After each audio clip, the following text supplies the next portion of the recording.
You're listening to program notes for the Florida Orchestra's Huff Family Foundation Masterworks series. In this episode, I will be talking about Richard Wagner's Siegfried's Rhine Journey, Wolfgang Amadeus Mozart's Piano Concerto No. 21, and Dmitri Shostakovich's Symphony No. 15, so you can dive deeper into the music anytime, anywhere.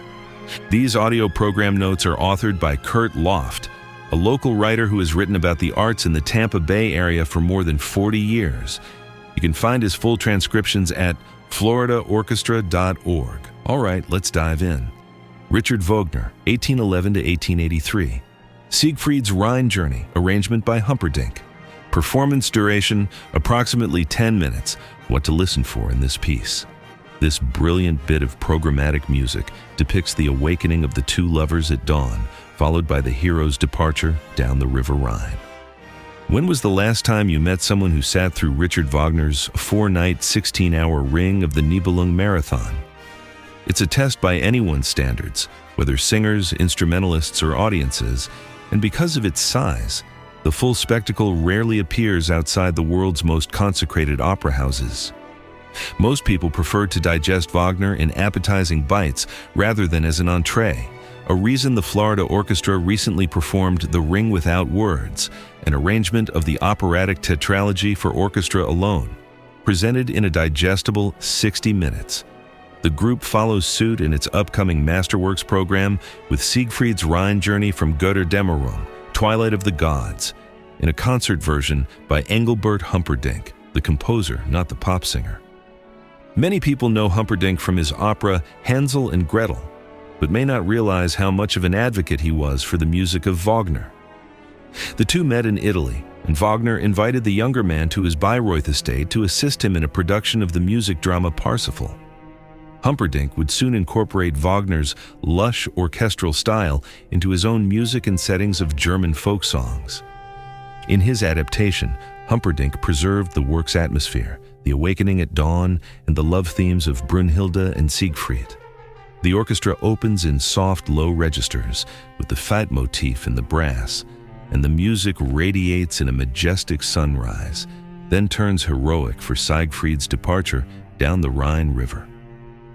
The bass clarinet plays Brünnhilde's motif, the horns represent Siegfried, and the orchestral shimmer suggests the rippling waters of the Rhine.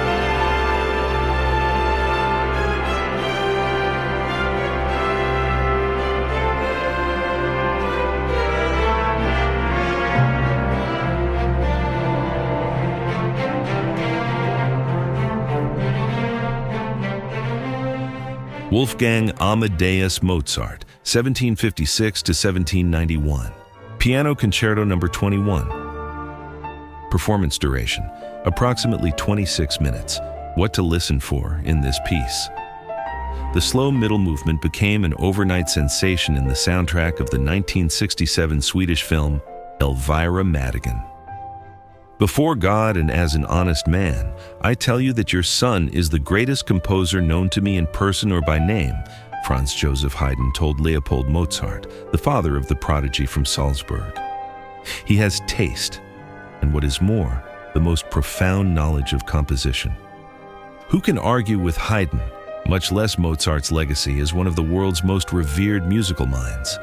Those who need evidence should turn to the late keyboard concertos, which stand apart from all his creations except the mature operas. While Mozart wrote concertos for a variety of instruments, his works for piano form an organic whole and show almost no inconsistency. To say Mozart was on a roll is an understatement, a fact stressed by the noted musicologist Alfred Einstein in his book Mozart, His Character, His Music. Of the more than 50 symphonies by Mozart, there are, strictly speaking, 4 that belong among the eternal treasures of music, he wrote. Of the 30-odd string quartets, 10. But among the 27 concertos for piano and orchestra, there is only 1 that is below the highest level. The work on this week's Masterworks program represents Mozart in high confidence, especially in the way he turns delicate-sounding phrases into moments of hushed majesty. It took 2 centuries, but countless people got their first taste of Mozart not in the concert hall but the cinema. where the slow movement appeared in the 1967 Swedish film Elvira Madigan, and ever since the work has been inseparable from the movie's title. Today, the so-called Elvira Madigan Concerto stands out for its iridescent andante in F major, arguably one of the composer's most captivating creations. Surrounding it is an innocent-sounding opening movement with a march-like main subject that dominates the development, and a dancing finale that could easily belong to one of Mozart's buffa operas.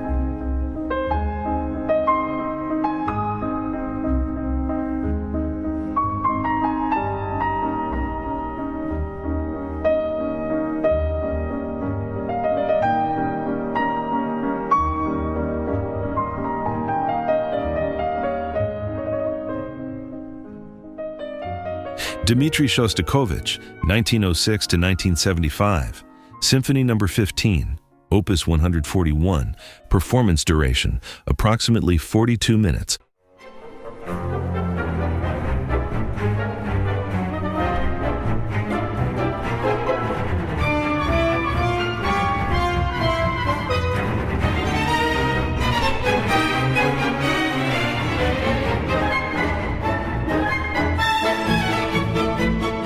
What to listen for in this piece. Shostakovich may have been a serious and often dour personality, but his sense of humor comes through in the first movement with quotes from Rossini's William Tell Overture.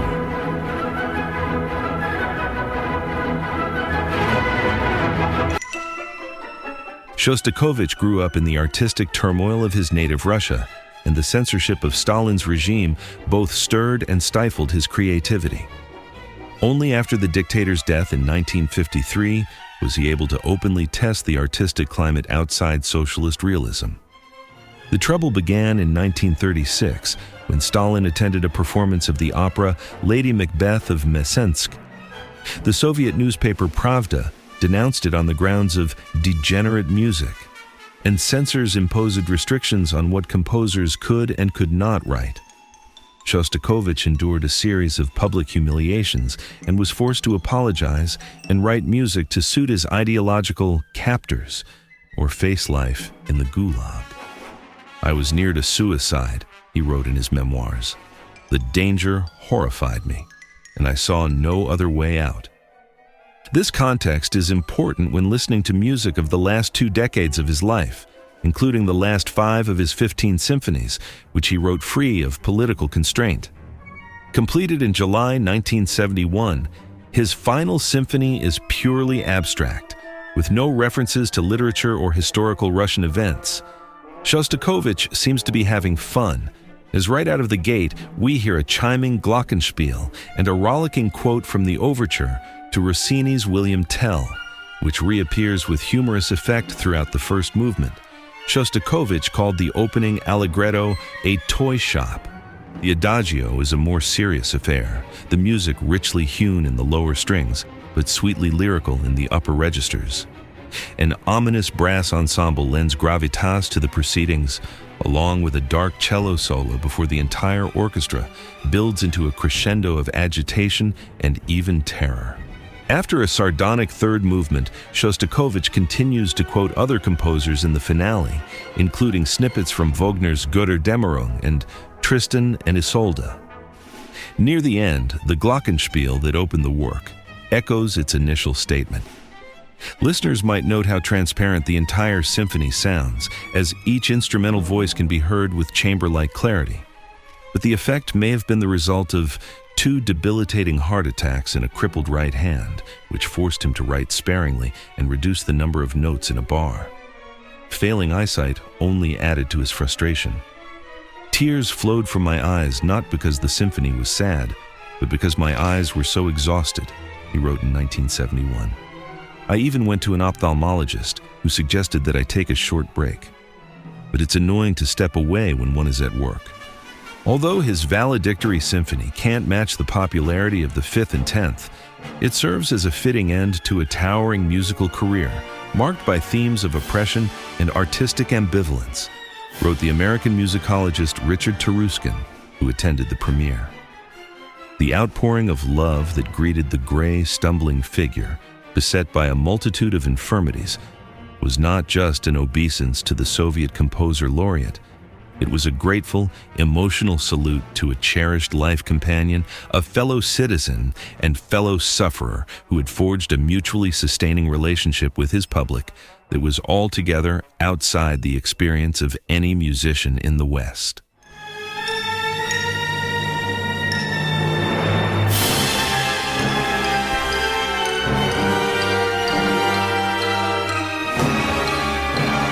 Thank you for listening to Sound Waves with the Florida Orchestra. Enjoy the concert.